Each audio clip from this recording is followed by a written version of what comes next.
Sa inyong affidavit, nakasulod dito Mr. Chair na sa paragraph 30, I confirm that there was a quota and reward system. So may quota and reward system. Ano po itong quota and quota system at ang reward system, Mr. Chair? Dalawa yon, Your Honor, Your Honors, Mr. Chair. Pag-quota at saka reward. Sa akin naman, we implemented in accordance with the law, Your Honors. Ang quota, bawat araw dapat ang pulis may matukhang yung knock and play. Puntahan yung mga nasa list para pasurindirin sa police station para sila marehab or voluntarily. Ang reward naman, it's very obvious for my assignment, Your Honor, Mr. Chair, na lahat ng mga operation through buy-bust operation, search warrant, implementation, may reward system yung mga local official. Ano ko, Your Honor, Mr. Chair, ang Ozamis na nagbigay si Mayor Paruhinog ng 100,000 bawat accomplishment ng buy-bust operation. So nakatanggap kami ng 600,000. No? Mga lalaki yon na mga pusher sa Ozamis. So yun ang pag-intindi ko. The other quota naman at saka yung reward system, alam ng mga pulis lahat yun, Your Honor, Mr. Chair, na patayin, may reward. Kung mamatay yung nasa watch list, may reward system yun ang ibigay. Your Honor, Mr. Chair, maski may kasalanan yun o wala, may ginawa na totoong na buy-bust o wala, yun ang pag-intindi ko sa dalawang klase ng reward at saka quota, Your Honors. Mr. Chair, para lang maklaro, so yung quota system, merong nag-a-identify ng mga tao. Tama? Yes, Your Honor. Etong quota, kanino galing ang listahan para ma-hit ang quota? From the DI at sa PDEA, mag-consolidate yun sila, Your Honors, Mr. Chair, yung mga intel community. So, bago nila ibigay kay PRRD sa list. So may nag-o-order, nagbibigay ng listahan dito sa inyo at ibibigay po, Mr. Chair, na ito ang mga listahan kailangan nyong i-hit ang quota kada adlaw, kada araw. Paano pag hindi ma-hit ang quota, Mr. Chair? For information, Your Honors, kung saan ako masign, hindi ako nag-rely ng order ng tukang. Wala ko kasi inisip ko yung palagi, Your Honors, Mr. Chair, na they are all victim. Why sila ang atutupagin ko when in fact very clear naman ang pronouncement ng presidente natin na sa Albuera yung mga Espinosa ang drug lord. So bakit magpunta pa ako sa mga user at saka sa pusher na nakita ko din, Your Honor, Mr. Chair, na they are all victims lang. Kung makuha yung mga drug lord at saka sana protector, stop na ang illegal drugs. Kaya sa area ko, maski ang Bacolod, Your Honor, Mr. Chair, nakahuli tayo ng 80 to 90 na mga pusher, walang patay. Mr. Chair, kanina sinasabi niya 2 beses na tokhang. Ano po ba ang tokhang para maintindihan natin? Kasi parang standard po ang sa inyo, kami po, hindi namin alam ano po ba ang tokhang. Sorry, Your Honor. Can you shorten your reply to the query of the members, Colonel Espinido? Yes, please sir, proceed. Mr. Chair. Tokhang, that means knock and play. Parang inak mo yung inak mo yung bahay tapos ito din sa quota po, Mr. Chair. So yung quota na sinabi niyo sa affidavit niyo na may 50 to 100 per day. Sinabi niyo din po dito na pupunta kayo kasi yung alam niyo sa paragraph 30, we had to knock on the doors of 50 to 100 households suspected of drug use or pushing. Ito ang operation na tinatawag niyong tokhang sa loob. Yes, Your Honor. So kakatok kayo, tapos ano po yung proseso nito, Mr. Chair?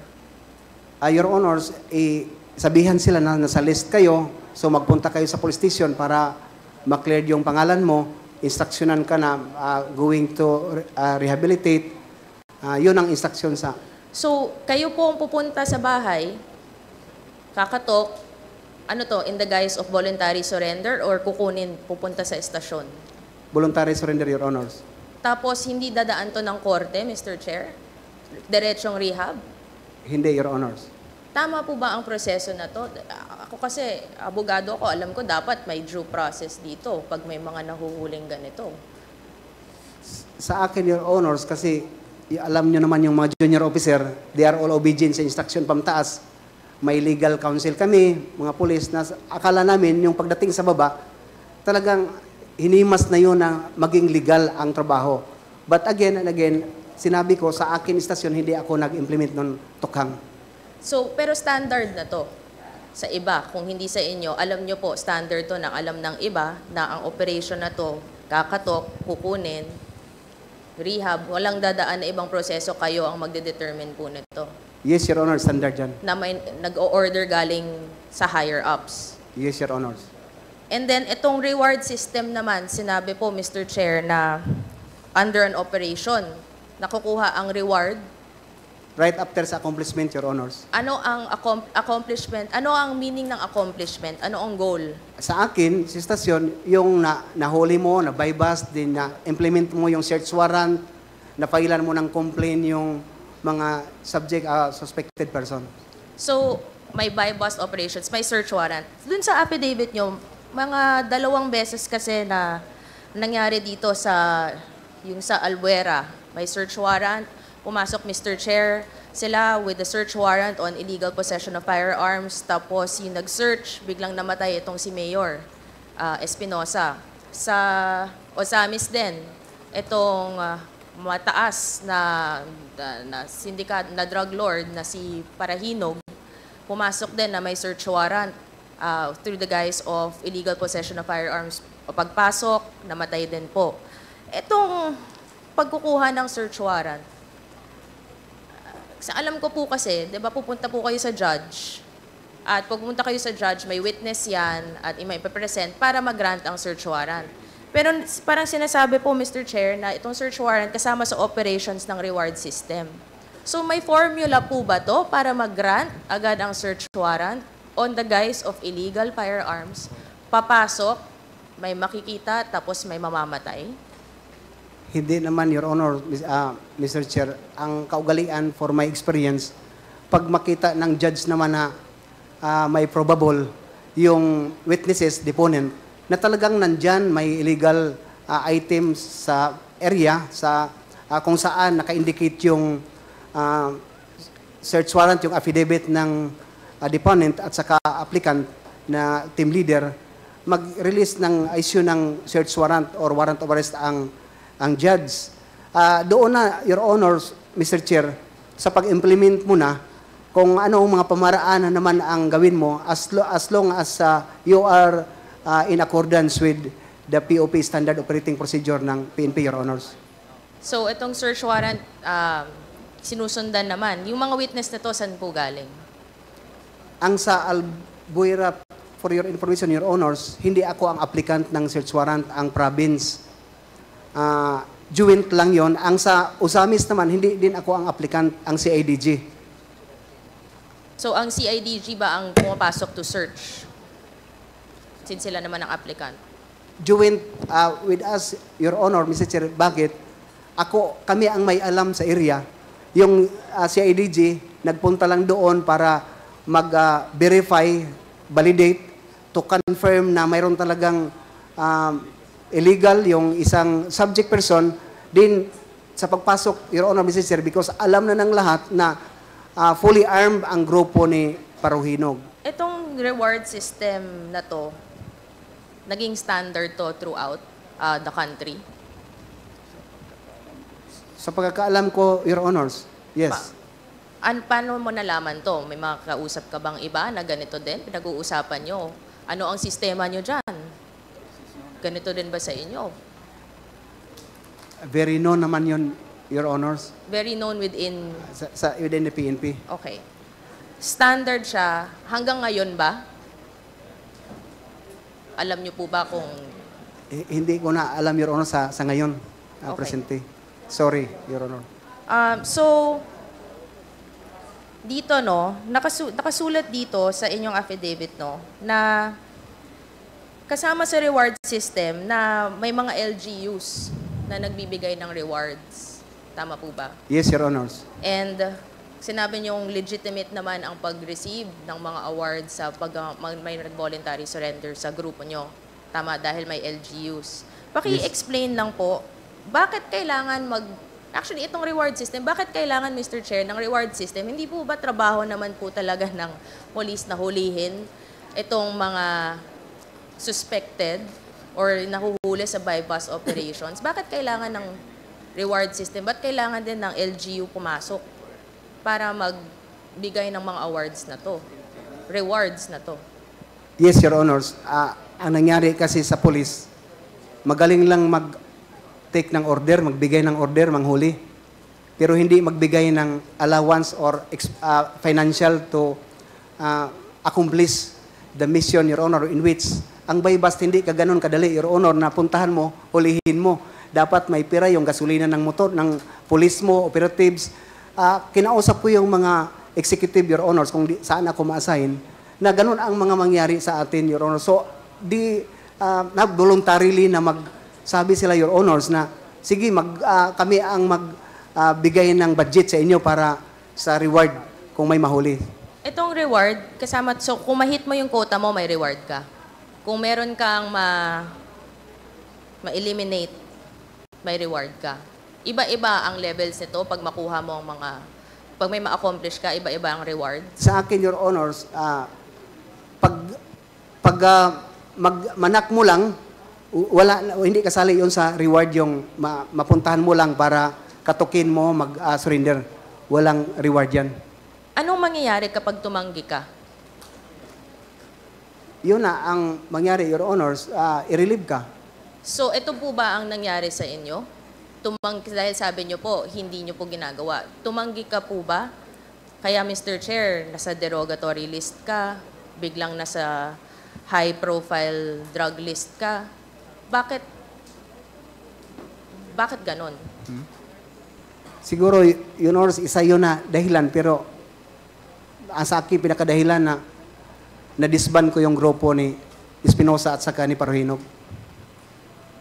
Etong si Espinosa, no? Dahil sinasabi niyo po, Mr. Chair, na si Espinosa po ang dahilan kung bakit hindi, di ba, nasa derogatory list or tinatarget siya. Sa affidavit niyo, earlier, sinabi niyo na sinabi ni Senator Bato de la Rosa, no? Na ikaw ang inassign niya, tinawagan ka po niya para i-disband itong grupo ni Kerwin Espinosa. And then later on sa affidavit nyo naman, sinabi nyo naman na meron kayong mga binild up na kaso against Kerwin Espinosa that later on na dismiss. Yes, Your Honors. So, pwede pa i-explain na bakit sa una, ito ang orders na binigay sa inyo ng hepe nyo, no? Tapos biglang siya naman din po ang nag-dismiss. Anong nangyari sa gitna? Bakit biglang may protection na tong si Kerwin Espinosa? Yun ang pinagtaka ko una, Your Honors, na kompleto na, na-disband na yung papa niya, star witness ko na, nakakustody niya sa akin, yung mga witnesses, if I am not mistaken, Your Honor, and I remember, na mga 8-10 na mga witnesses, na mga right hand talaga ni Kerwin, na execute ng affidavit against sa mga protector. Pero, nakapagtaka naman sa akin, Your Honors, na hindi nila binigay sa akin si Kerwin. Pagkatapos, just to confirm sana sa mga affidavit nila, na totoo yun. And yun ang nangyari, na sa akin naman, na tiningnan ko na, hindi na lang tayo mag-umimik, Your Honors. Alam nyo, yung junior officer, hindi ka ganun ka-brave na sagutin yung CPNP. Bakit? So, kumbaga, Mr. Chair, parang may protection, may sistema din ng protection dito, Mr. Chair. Tama po ba, Colonel? Yes, Your Honors. So, may sistema ng reward, may sistema ng quota, may sistema din ng protection dito, Mr. Chair. Sa inyong affidavit, Colonel, nakasulat dito na may funding dito sa pagbibigay ng reward, dito sa sistema ng reward system. Isa sa mga sinabi nyo earlier, sabi nyo galing may LGU na nagbibigay ng reward. May isa po dito nakasulat na sa affidavit nyo sa STL or Small Town Lottery. Paano po nangyayari yon na ang STL ang nagpopondo sa pagbibigay ng reward system na ating na-establish earlier? Nakilala ko, Your Honors, si Mayor David Navarro, Mayor of Clarin, Misamis Occidental. Nung nangyari, Your Honor, na si Mayor Navarro is included in watch list, sa drug watch list ni PRRD. Tumawag sa akin personally si Chief PNP Bato de la Rosa at saka si Senator Bongo mismo na nag-cleared kay Mayor Navarro.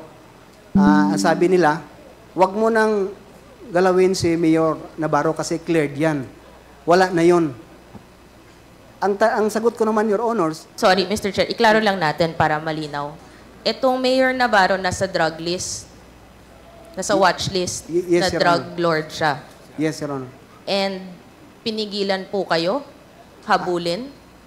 Sinabihan na ako, hindi ko alam bakit sinali ako na hindi ko man area ang Clarin. Sinabihan po kayo na wag niyong galawin. Yes, Your Honors. Itong Mayor Navarro na to na nasa watch list, kasama po ba siya sa mga nag-handle ng mga STL sa area niya? Yes, Your Honors. Kasama yun sa reward system. So, ibig sabihin siya nagpopondo sa reward system kahit na nasa drug list siya, nasa watch list siya. Probably, Your Honors. And may direct order kayong natanggap galing sa dalawang very known personalities. Mr. Chair, remind lang natin, naka-oath po si Colonel. Mabigat po ang mga lumalabas na pangalan dito. So, I would like to remind our resource person na talagang sana totoo po. Ito, lahat ang sinasabi niya dahil under oath po kayo. Yes, Your Sila Honors. mismo ang nagsabi, wag galawin kahit na alam nyo po nasa drug list, nasa watch list. Yes, Your Honors. Dahil po kasama siya sa STL na pumupondo kasama sa reward system. Yes, Your Honors. Pakiulit lang po, sino ang nagsabi sa inyo na wag galawin itong na pumupondo na drug lord sa STL, sa reward system? Sino pong nag-order sa inyo na wag galawin po? Your Honor, Mr. Chair, can I answer that in a executive session, Your Honors? Sige. Meron din po dito sa affidavit nyo na may pumupunto doon kasama dito maliban sa LGU sa STL ang POGO. Paano nyo po alam na pati ang POGO, ang funding po nito, ang source po nito ay ang pumupondo rin sa reward system? Your Honor, Mr. Chair, nalaman ko na lang nung ininstruksyonan si Mayor Navarro na magpunta kay Espinido para para masitol ang problema.